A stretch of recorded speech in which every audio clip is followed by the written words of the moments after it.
여호와가 이르노라. 너희가 완악한 말로 나를 대적하고도 이르기를 우리가 무슨 말로 주를 대적하였나이까 하는도다. 이는 너희가 말하기를 하나님을 섬기는 것이 헛되니 만군의 여호와 앞에서 그 명령을 지키며 슬프게 행하는 것이 무엇이 유익하리요.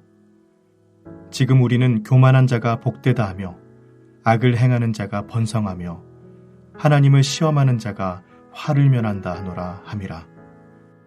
그때에 여호와를 경외하는 자들이 피차에 말하매 여호와께서 그것을 분명히 들으시고 여호와를 경외하는 자와 그 이름을 존중히 여기는 자를 위하여 여호와 앞에 있는 기념책에 기록하셨느니라. 만군의 여호와가 이르노라. 나는 내가 정한 날에 그들을 나의 특별한 소유로 삼을 것이요 또 사람이 자기를 섬기는 아들을 아낌같이 내가 그들을 아끼리니 그때에 너희가 돌아와서 의인과 악인을 분별하고 하나님을 섬기는 자와 섬기지 아니하는 자를 분별하리라.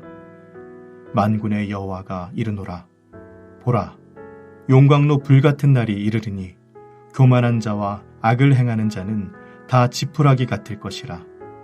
그 이르는 날에 그들을 살라 그 뿌리와 가지를 남기지 아니할 것이로되 내 이름을 경외하는 너희에게는 공의로운 해가 떠올라서 치료하는 광선을 비추리니 너희가 나가서 외양간에서 나온 송아지같이 뛰리라. 또 너희가 악인을 밟을 것이니 그들이 내가 정한 날에 너희 발바닥 밑에 재와 같으리라. 만군의 여호와의 말이니라. 너희는 내가 호렙에서 온 이스라엘을 위하여 내 종 모세에게 명령한 법 곧 율례와 법도를 기억하라. 보라, 여호와의 크고 두려운 날이 이르기 전에 내가 선지자 엘리야를 너희에게 보내리니 그가 아버지의 마음을 자녀에게로 돌이키게 하고 자녀들의 마음을 그들의 아버지에게로 돌이키게 하리라. 돌이키지 아니하면 두렵건대 내가 와서 저주로 그 땅을 칠까 하노라 하시니라. 2장 17절에서 너희가 말로 여호와를 괴롭게 하고도 이르기를 우리가 어떻게 여호와를 괴롭혀 드렸나이까 라고 하였던 것처럼 오늘 본문에서도 이스라엘 백성들은 다시 한번 완악한 말로, 즉 거친 말로 하나님에게 대적하면서 우리가 무슨 말로 주를 대적하였나이까 라고 대꾸하고 있습니다. 그들이 하나님을 대적하며 쏟아내는 거친 말은 이것입니다. 자기들이 보기에는 하나님을 섬기는 것이 헛된 것처럼 보인다는 것입니다. 만군의 여호와 앞에서 그 명령을 지키며 죄를 뉘우치고 슬퍼하는 것이 무슨 유익이 있는가? 이제 보니 교만한 자가 복이 있고 악한 일을 하는 자가 번성하며 하나님을 시험하는 자가 재앙을 면한다는 것입니다. 이들은 하나님을 믿고 순종하는 삶을 철저하게 이익의 관점에서 따지고 있습니다. 그리고 2장 17절에서 정의의 하나님이 어디에 계시느냐 라고 질문한 것처럼 악인의 형통함을 부러워하면서 하나님보다는 현실이 너무나도 중요하다는 것입니다. 이때 여호와를 경외하는 자들이 이스라엘 백성들이 하는 이런 불평을 주의 깊게 들은 후 서로 이런 말을 합니다. 여호와께서 그것을 분명히 들으시고 여호와를 경외하는 자와 그 이름을 존중히 여기는 자를 위하여 여호와 앞에 있는 기념책에 기록하셨느니라. 무슨 뜻입니까? 유대인들이 쉽게 함부로 떠드는 말을 하나님은 다 듣고 계시며 이와 달리 하나님을 경외하며 그 이름을 존중히 여기는 자가 하는 말에 대해서는 하나님이 누가 무엇을 말하였는지 그것을 하나님의 기념의 책, 즉 메모장에 다 기록하셨다는 것입니다. 정의와 공의가 제대로 이루어지지 않는 것처럼 보인다고 해서 자기도 휩쓸려서 불평하고 그렇게 살아갈 때 하나님이 그 모든 것을 듣고 보고 계시며 그것에 대하여 분명히 응답하실 것이라는 것입니다. 그래서 17절에 하나님이 정한 날, 즉 여호와의 날에 하나님을 경외하는 자는 하나님의 특별한 소유로 삼으며 자기 아들처럼 아낄 것이라고 말씀합니다. 그리고 그때 이들이 돌아와서 이들이 의인과 악의를 분별하고 하나님을 섬기는 자와 섬기지 않는 자를 분별하게 될 것입니다. 그들이 기준이 되는 것입니다. 그러므로 그들에게는 이 날, 즉 여호와의 날은 어떤 날로 찾아옵니까? 용광로의 불같은 날로 찾아올 것입니다. 그래서 교만한 자와 악을 행한 자들은 지푸라기처럼 완전히 그 불에 불살라버리는 일이 일어날 것입니다. 이와 반대로 하나님을 경외하는 자들에게는 의로운 해가 떠올라서 치료하는 광선이 비춰지며 외양간에서 나온 송아지처럼 뛰며 자유와 기쁨을 만끽하는 날이 될 것입니다. 그리고 그들의 발로 악한 자들을 발바닥에 재처럼 짓밟게 될 것입니다. 마치 왕이 전쟁에서 승리를 한 후 대적한 원수를 발로 밟는 것처럼 의인이 승리하는 심판의 날이 반드시 올 것이라는 것입니다. 악인에 의해 의인이 굴욕당한 것을 하나님이 반드시 갚아주시는 것입니다.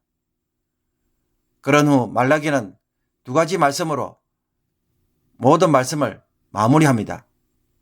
첫째는 너희는 내가 호렙에서 온 이스라엘을 위하여 내 종 모세에게 명령한 법, 곧 율례와 법도를 기억하라 라는 명령으로 마무리합니다. 하나님이 모세를 통해 주신 법, 즉 율법은 그냥 착하게 살 것을 권하는 윤리적 지침서가 아닙니다. 율법은 하나님과 이스라엘 사이에 맺은 언약이고 하나님의 백성으로 어떻게 살아야 하는지를 구체적으로 가르쳐주는 책입니다. 이것을 행하지 않는다는 것은 하나님의 백성이 되는 것을 거절하는 것과 동일한 것입니다. 현실이 어렵다고 해서 무시하며 살아갈 수 있는 그런 책이 아닙니다. 율법은 이스라엘 백성들의 삶의 기초이고 핵심이며 복을 받는 길입니다. 지금도 유대인들이 이 현대사회에 굳이 토라, 즉 율법을 지키려고 애를 쓰는 이유가 무엇입니까? 그것은 윤리적 덕목 이전에 하나님과 자신들의 관계를 고백하는 내용이기 때문입니다. 둘째로 여호와의 크고 두려운 날은 반드시 오며 이 날에 오기 전에 하나님은 선지자 엘리야를 먼저 보내어서 아버지의 마음을 자녀에게로, 자녀들의 마음을 아버지에게로 돌이키는 일을 할 것이라고 말씀합니다. 부모와 자녀가 하나가 되어서 언약을 지키며 여호와께로 돌아오도록 하겠다는 것입니다. 그때 돌이키지 않는다면 하나님은 저주로 그 땅을 쳐서 완전히 진멸하실 것이라고 말씀합니다. 여기에 저주는 하렘이라는 단어로 하나님의 것으로 구별함으로 완전히 파멸시키는 것을 뜻하는 말입니다. 그러므로 누가 이 날에 구원을 경험할까요? 누가 하나님께로 돌아올까요? 이 날이 오기 전에 율법을 기억하고 율법이 요구하는 공의와 자비의 삶을 살아가는 자들이 선지자 엘리야가 올 때에 듣고 깨닫고 돌이켜 회개할 것입니다.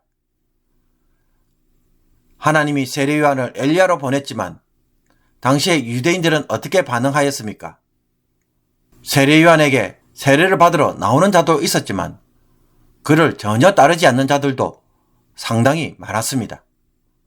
사랑하는 성도 여러분, 오늘 본문을 통해 우리에게 교훈하는 첫 번째는 주변 사람들이 그렇게 살고 주변 사람들이 그렇게 말한다고 해서 함께 휩쓸려 말을 함부로 하지 말라는 것입니다. 하나님은 다 보고 듣고 계신다고 말합니다. 하나님은 우리의 대화 가운데서 옆에 계셔서 듣고 기억하시는 것입니다. 우리는 단지 말에 불과하다고 여길런지 모르지만 하나님은 자신의 메모장에 기록하신다고 말씀하고 있습니다. 그러니 말을 생각나는 대로 감정대로 말하면 어떻게 될까요? 야고보에서 야고보는 우리가 다 실수가 많으니 만일 말에 실수가 없는 자라면 곧 온전한 사람이라 능히 온몸도 굴레 씌우리라 라고 말하였습니다.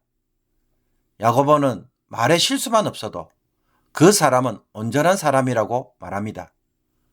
말로 범죄하는 일이 너무나도 많기 때문입니다.